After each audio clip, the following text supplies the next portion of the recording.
Hi, Michael Berge with Digiday here again on day one of Possible, and I'm very happy to have Andrew Casale, who is the president and CEO of Index Exchange, join us. Did I pronounce your name right? Yeah, pretty good. Andrew Casale. You did good. Casale, okay. Good. Well, thanks for being here. Possible is just kind of cranking up now, but a very omnipresent topic in the industry continues to be fraud in the programmatic space. MFAs are just kind of the most recent thing, but in the bigger picture, it seems to observers like myself that there's a lot of fretting over it and not enough done about it. You have your ANA reports, you have other reports that say, look, this is a big problem. I don't see solutions. What do you see from your vantage point? I agree. MFA is it's the latest narrative in a long road of, a decade ago, we had sites that we didn't call MFA that looked a lot like MFA sites of today. The only difference 10 years ago was the sites had non-human traffic. Today they have human traffic, but of dubious value. So it does sort of feel like nothing really changes. I'd say a few things. First and foremost is we've come an incredibly long way from where we were 10 years ago. There's so much more transparency in the market today than has ever been there before. The challenge that I see is that a lot of it isn't really used. And so to give you some practical examples of this, every exchange is required to declare all of the customers within the exchange to whom they pay. Okay. We do this at Index, Google does it at AdX, any of our competitors do it as well. If you type in indexexchange.com/sellers.json, you can literally see all of our customers. And you won't see any of the customers that hit the industry trades.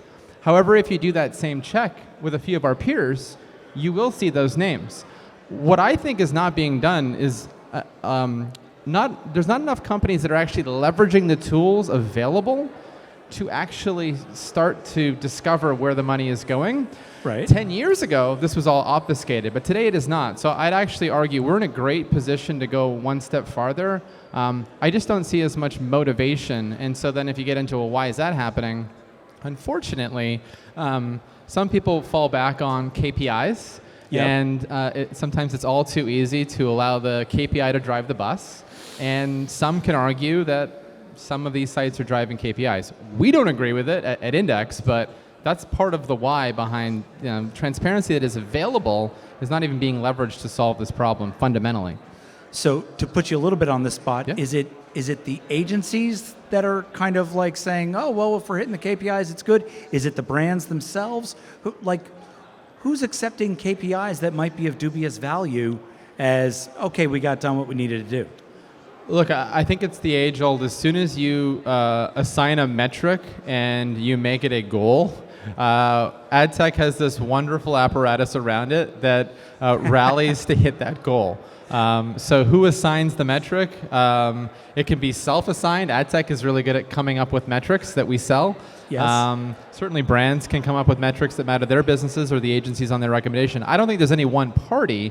The problem is as soon as a metric is established as this is all that matters, companies will then go out of their way to hit it. And so this cycle has continued to repeat time again because if you distill the buy down to that report, the report looks good. Yeah. The numbers were achieved, despite the fact that, when you could peel the onion question back whether a it little was really bit, achieved, right? Yeah, yeah. But I think it's the assignment of these goals is really the root of it. So MFAs, like you just referred to earlier, are kind of like the latest, kind of criminal on the poster being put up in post offices, so to speak. What can be done there, if anything? I think a lot could be done. And I think it ultimately starts on the supply side. I think it starts with the supply. MFA publishers do not belong in exchanges. The status quo of this market today, that it's the buyer's responsibility to figure out what's good and what's bad, I think is terrible. And I think we have to grow up. And at least from the Index side, another narrative that I've heard in the market is, how can you expect the supply side to walk away from MFA? It's too much revenue. Some of them are public companies. They can't just get off the drug. Well, I can tell you as a single testimony, you can. Index has been ruthless at terminating anything that smells of MFA. And what we've recognized is that the ad spend doesn't go away. It just gets redirected to the remaining publishers who are still present. And so if you start to think about the economics of publishing, MFA has been the most dilutive event to the supply chain we have ever seen in the market. Wow. It is diluting the value and the economics of publishing. And I really think the supply side needs to cut these customers right at their core. And again, this is something that can be audited. Look at the sellers.json files. There are publishers today in many of my exchange competitor peers' files that can be discovered by anybody that shouldn't be there. I think it starts with supply. I think that's what has to be done. I think it has to be cut from the supply chain. Wow. Okay, strong words. Strong words. I like that. I like that. This is somewhat of a related question. We have the most consequential election of our lifetime coming up this fall. Political advertising is getting more and more into the buying automated inventory space. What do you do to safeguard and prevent against bad information being disseminated even more widely and quickly through the through automation? Yeah, a few things I'd say that the steps already started really last summer and fall with a lot of our publisher customers who will be driving the vast preponderance of political ad spend. Some of them have very thick guidelines that they've established on parameters that are barriers to allowing political ad spend to run. Yeah. And so I'd characterize it in three different groups. We have customers that literally require human eyes within their own policy teams on each individual creative, which means some of the magic of programmatic, you can do a buy in real time, you can change a creative in real time, is actually being hampered a little bit, such that they can get human eyes on every creative. So that is one step. Don't just let the automated system do whatever it wants and then after the fact figure out what the messaging was that went to the audience. It's a little too late then. It's a little bit too automated and a little bit too magical. Yep. So number one is the creation of real friction.